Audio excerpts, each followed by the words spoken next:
안녕하세요. 현티처라고 합니다. 오랜만에 또 영상으로 찾아뵙네요. 그러니까 저번 영상이나 뭐 이전 영상에서 알려드렸듯이 최근에는 옛날에 이제 최근 근황들을 묻는 분들이 많았는데 최근에는 수업도 하고 있고요. 참고로 이제 부산에서 저는 수업을 하고 있습니다. 일단은 개인적인 사정을 말씀드리고요. 최근에는 저번에 다른 영상에서 말씀을 드렸듯이, 개인 출판이나 이런 부분들도 고려를 하고 있어서, 어, 출판 일자, 최대한 빨리 하려고 생각을 하고 있습니다. 그래서 문의 주시는 분들이 있어서, 혹여나 이런 부분들에 대해서 물어보실까봐 미리 말씀을 드리고요. 오늘 영상은 순서 문제 많이 질문을 하셨거든요. 순서 문제를 푸는 법, 그리고 주장 제목 빈칸 요지에 해당하는 문제들을 어떻게 하면 빨리 풀을 수 있는지에 대해서 어떤 답변을 드릴 수 있었으면 좋을 것 같아서 이렇게 영상을 찍어보고요. 저는 사실은 문제를 출제를 더 많이 했던 것 같아요. 문제를 출제라고 한다면 문제를 만들고 모의고사를 만들거나 이렇게 활동을 조금 더 많이 했었는데 저도 이제 뭐 강사로서의 경력 뭐 이런 것보다도 저 이제 문제를 출제하는 거를 병행해서 진행을 하다 보니까 아무래도 조금 다른 사람들은 알지 못하는 혹은 정말 가르치는 사람에서 입장에서는 확인하기 힘든 그런 근거들로 문제를 풀 때가 있어요. 그래서 개인 메일로 질문을 되게 많이 주시는데 이런 부분들이 사실은 전부 다 모든 내용들을 수업에서 어떻게 막 다루거나 완벽하게 트레이닝을 도와드리기가 힘든 점도 존재합니다. 그래서 답답하신 마음은 알겠지만 제가 이렇게 계속 영상으로 남겨드리고 좋은 내용들을 많이 알려드릴 테니까요. 조금만, 네, 인내심을 가지고 기다려주시면 감사하겠습니다. 제가 최대한 질문에 대한 답변은 바로바로 드리려고 노력을 하고 있거든요. 어쨌든, 어, 어떻게 푸는지 오랜만에 다시 한번 영상으로 찾아오게 됐네요. 간단하게 어떻게 풀어야 되는지에 대해서 설명을 드리고, 시작을 한번 해볼게요.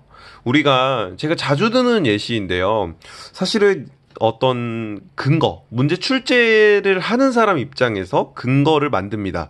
첫 번째 자주 말씀드리는 부분이지만, 언어가 답으로 규명이 되는 게 불가능해요. 언어에는 뭐가 있냐면, 언어의 다의성이라는 게 있어서, 예를 들어서, 너 참 잘했다. 라는 문장을 우리나라 사람들이 읽으면은, 난 진짜 잘했다. 이런 의미가 아니라, 나를 비꼬는구나. 이렇게 생각할 수도 있겠죠? 그리고 외국 사람들이 보면은, 정말 내가 잘했구나. 라고 생각할 수도 있는 부분이니까요. 가령, 이런 게 좀 어려우면, 가령 가가 이런 거 있잖아요. 부산 사람들만 알아듣는 텍스트에 가가 이렇게 있다 합시다. 그 내용이 개가 개고 개가 그런 뜻으로 알아듣는 사람은 뭐 경상도 쪽 사투리를 구사하시는 분들은 알아듣겠죠? 어쨌든 언어에서는 다의성이 존재하기 때문에 정답이라는 게 존재할 수 없는 학문이에요. 그렇지만 언어라는 게 지금 시험에 있고 어쨌든 문제를 출제를 해야 되잖아요. 그래서 영어 같은 경우는 출제를 할 때에 어떤 두 가지의 원칙을 지켜서 보통 출제를 많이 합니다. 그래서 출제자가 생각하는 출제 근거, 그러니까 문제를 푸는 사람 혹은 문제를 가르치는 사람 이런 측면에서 본 게 아니라 출제자 입장에서 보는 어떤 출제 시각 같은 것들을 한번 알려드리려고 합니다. 그러니까 출제자는 이런 걸 고려한다. 이렇게 생각하시면 좋을 것 같아요. 두 가지가 있어요. 예를 들어서 이거는 사실은 여자 남자 이런 문제가 아니라요. 가령 여자친구가 남자친구에게 받고 싶은 선물이 있다거나 남자친구도 여자친구에게 받고 싶은 선물이 있겠죠. 그러니까 저는 이제 남자니까 여자친구 입장에서 한번 말해 볼게요. 여자친구가 A라고 합시다.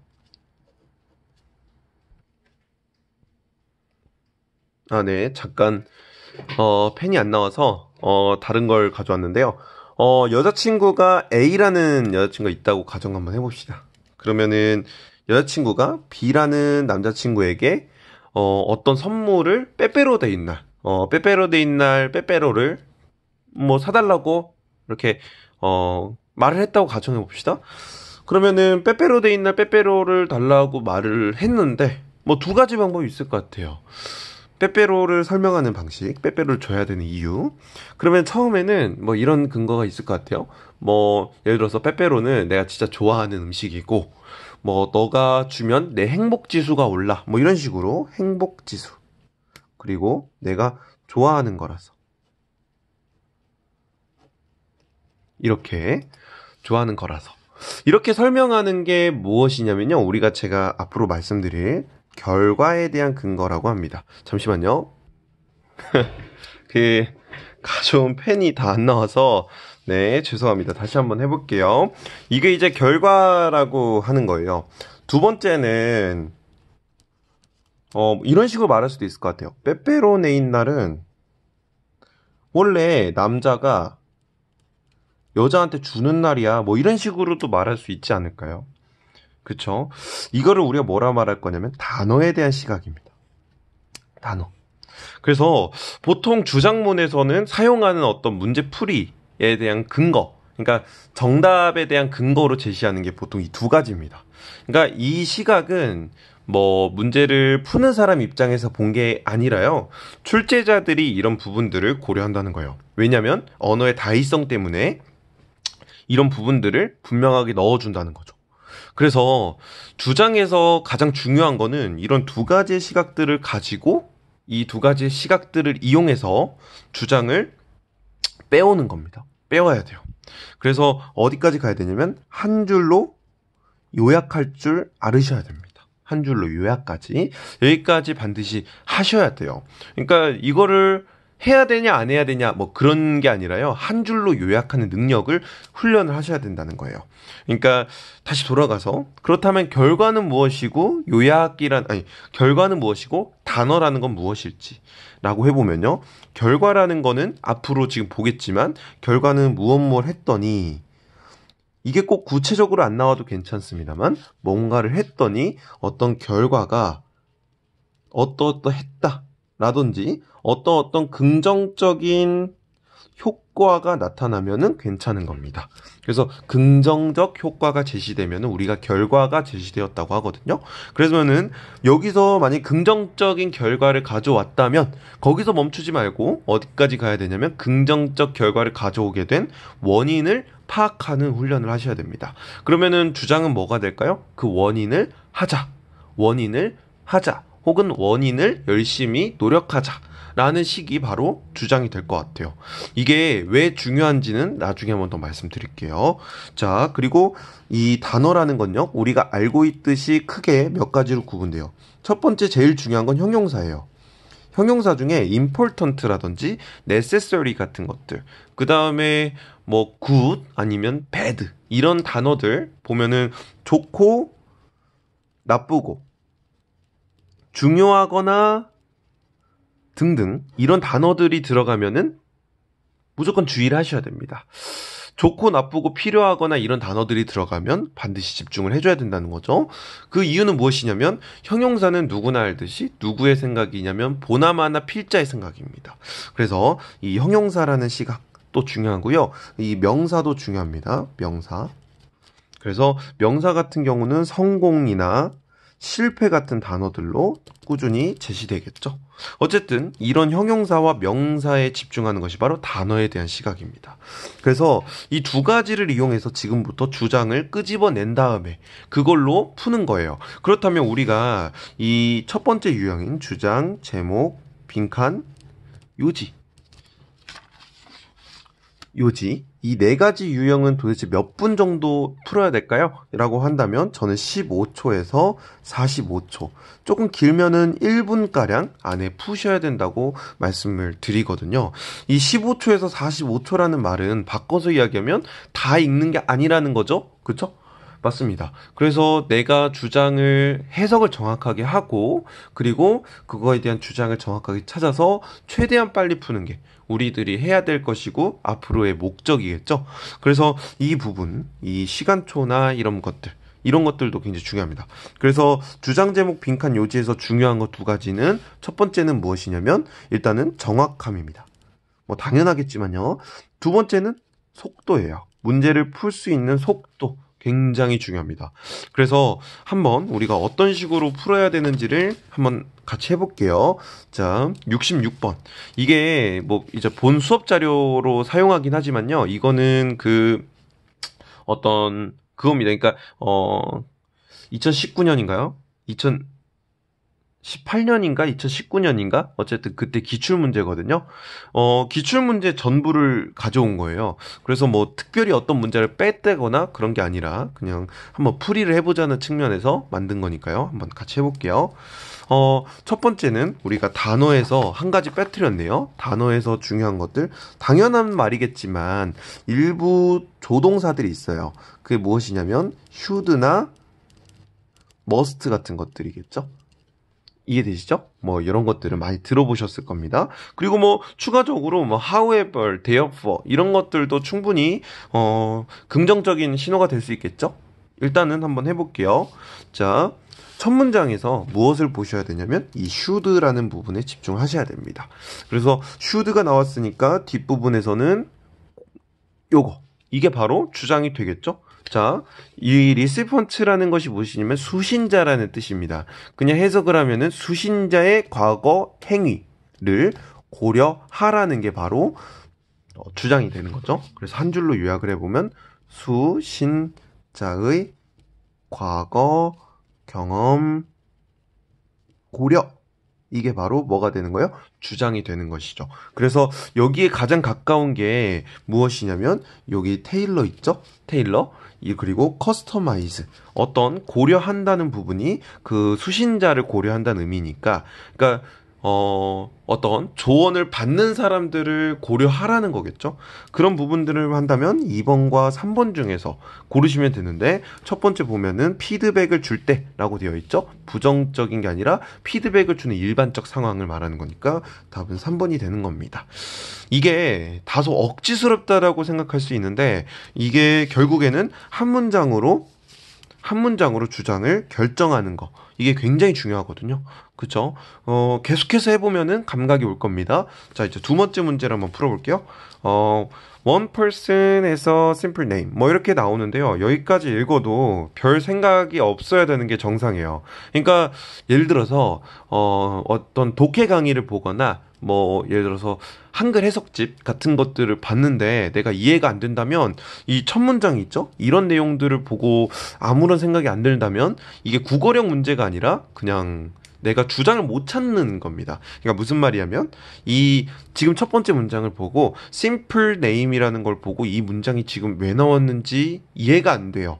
라고 하시는 분들은 그게 정상이에요. 그러니까 뭐 강사가 하는 그런 생각들을 따라서 하지 못한다고 해서 아무 문제가 없어요. 그러니까 문장을 이해하고 내용을 이해해서 푸는 것도 중요할 수도 있겠지만 주장 제목 빈칸 요지에서는 그렇게 해서 푸는 게 사실은 크게 의미 없을 수 있어요. 크게 의미 없을 수 있어요. 그러니까 최대한 정확하고 있는 그대로 받아들이되 이 첫 줄을 읽어봐도 사실은 간단한 이름을 썼다는 것 외에는 크게 다를 게 없죠. 그쵸? 어쨌든 뭐가 있어야 된다? 이 단어와 결과에 대한 시각들이 있어야 된다. 그래서 단어는 형용사, 명사, 조동사 이런 것들이 아니라면 넘기셔도 상관없습니다. 그래서 여기서 보면은 보이시죠? 자, 첫 번째 문장을 읽어봤어요. 근데 아무 생각이 없어야 되는 게 정상이라 그랬어요. 근데 다른 거 보지 말고요.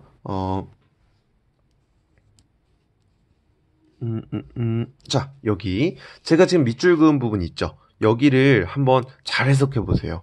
자, the person with a simpler name will rise up. 그 다음에 뒷부분이 뭐죠? 뭘 올린다고 되어 있냐면 합법적인 어떤 계급을 더욱더 빨리 올릴 수 있다라고 하네요. 계급적 여기서부터 여기까지 이 부분이 합법적 계급을 더 빨리 올린다. 이게 뭐예요? 결과죠. 그러면 이것에 대한 원인이 어디 써 있어요? 주어에 써 있네요. 그쵸? 뭐랑 같이 했더니 simpler name. 더 간단한 이름과 같이 했더니 이런 좋은 결과가 나왔네요. 그러면 결과는 뭐예요? simple name 하자 이렇게 되는 것 같아요. 지금 제가 영어를 엄청 못 쓰죠? 악필은 아닌데 이게 제가 화면을 보면서 하다 보니까 영어를 좀 대충 쓰게 됐네요. 그러니까 어쨌든 simple name 하자. 이게 바로 주장이에요. 주장 찾기 쉽죠? 이렇게 주장을 찾았다면 한번 보는 거예요. 그랬더니 simple name 하자라고 되어 있는 게 여기 3번. 지금 보세요. 화면을 보면서 하다 보니까 이렇게 되는데 3번. 이렇게 문제를 푸는 거예요. 그러니까 이게 야매가 아니라요. 출제자가 이런 부분들을 생각해서 고려를 해서 출제를 해요. 그러니까 저도 실제로 문제 출제를 굉장히 많이 해봤거든요. 뭐 엄청 경력이 오래된 건 아니지만 저도 출제를 꽤나 해왔던 사람 입장에서 이런 두 가지 부분들에 집중해서 문제 출제를 하곤 합니다. 이 단어와 결과에 대해서요.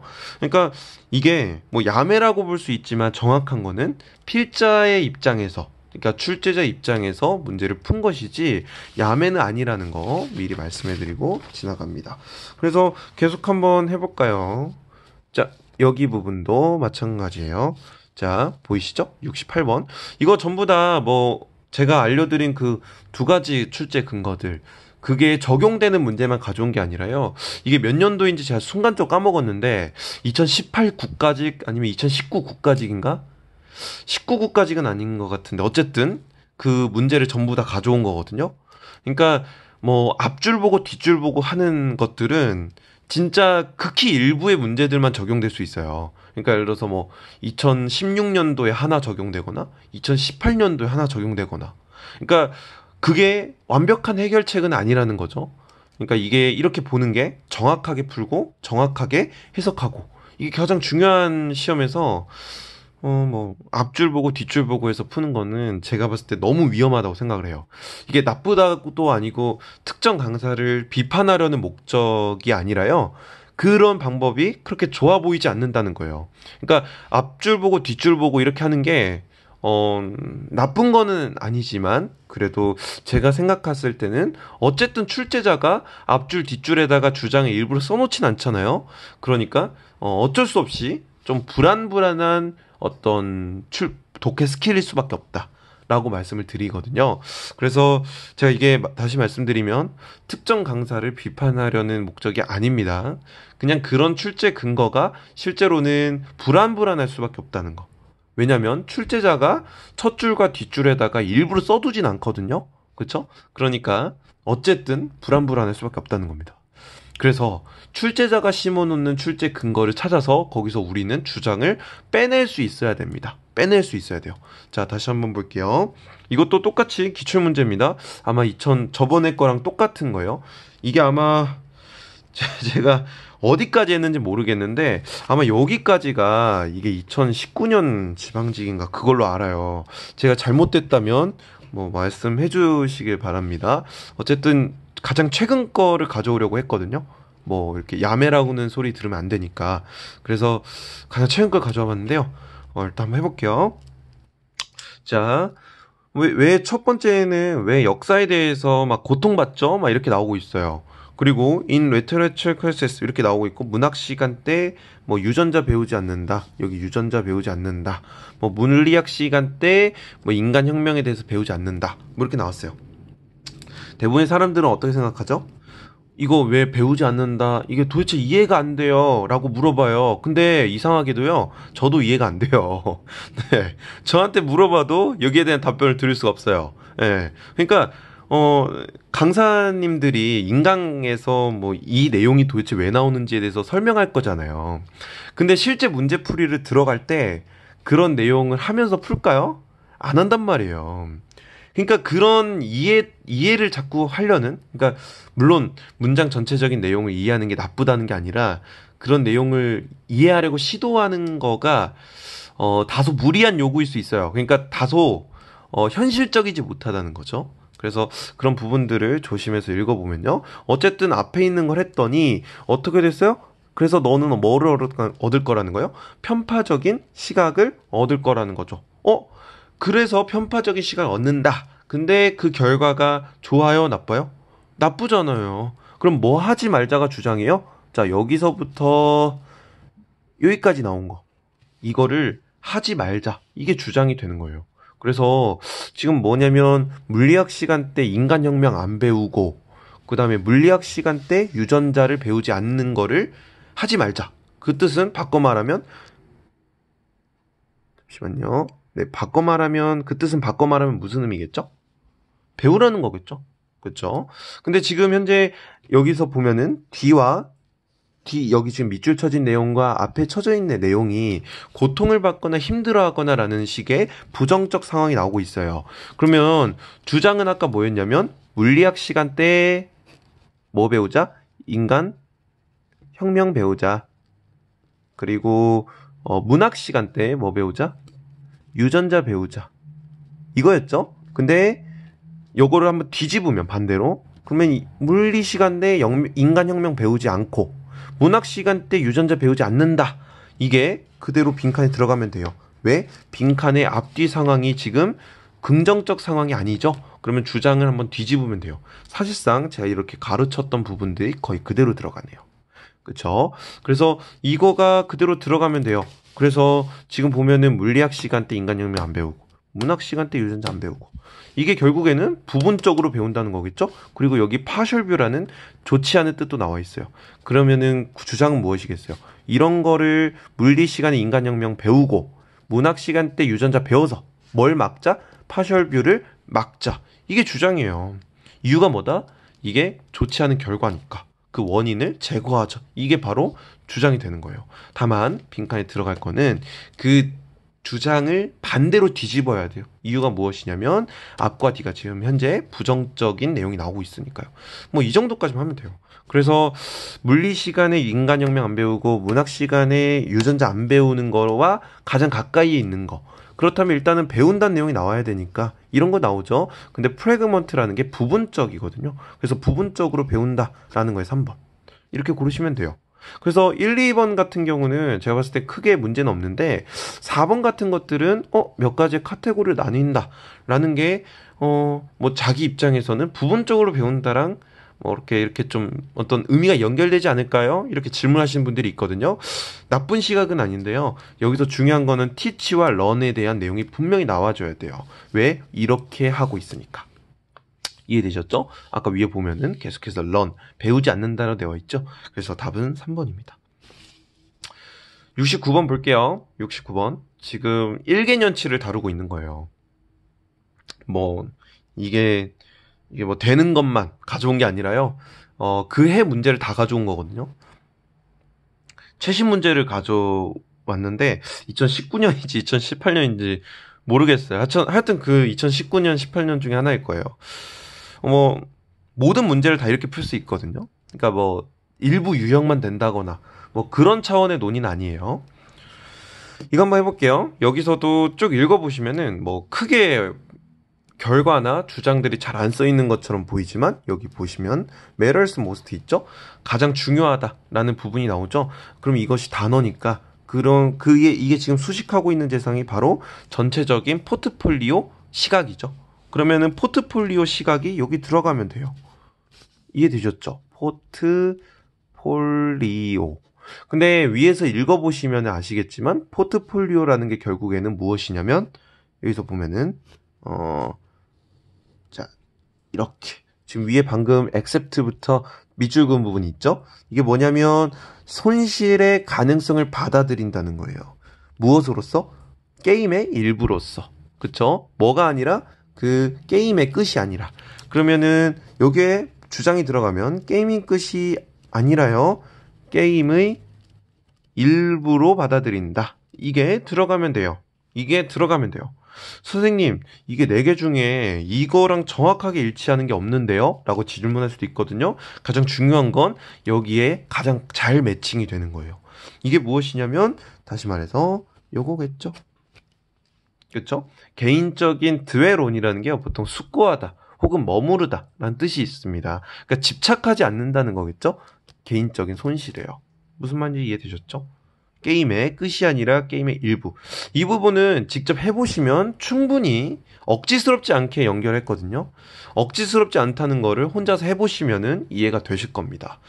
그래서 저희가 지금 66번부터 저희가 70번, 69번까지 했는데요.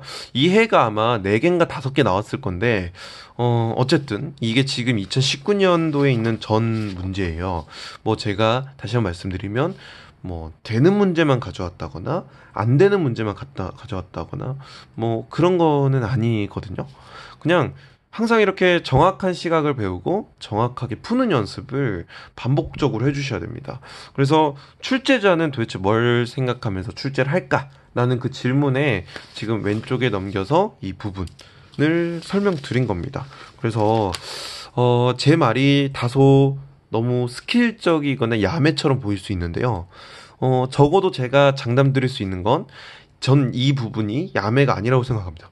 왜냐하면 제가 출제를 할 때 이런 부분들을 집중해서 출제를 하라고 배웠고요. 또 그렇게 해서 출제를 지금까지 해왔어요. 예, 저도 꽤나 많은 문제를 만들어 봤거든요. 절대로 야매라거나 뭐 그런 풀이법이 아니거든요. 정확하게 푸는 연습 하시면 좋을 것 같고요. 가장 중요한 거는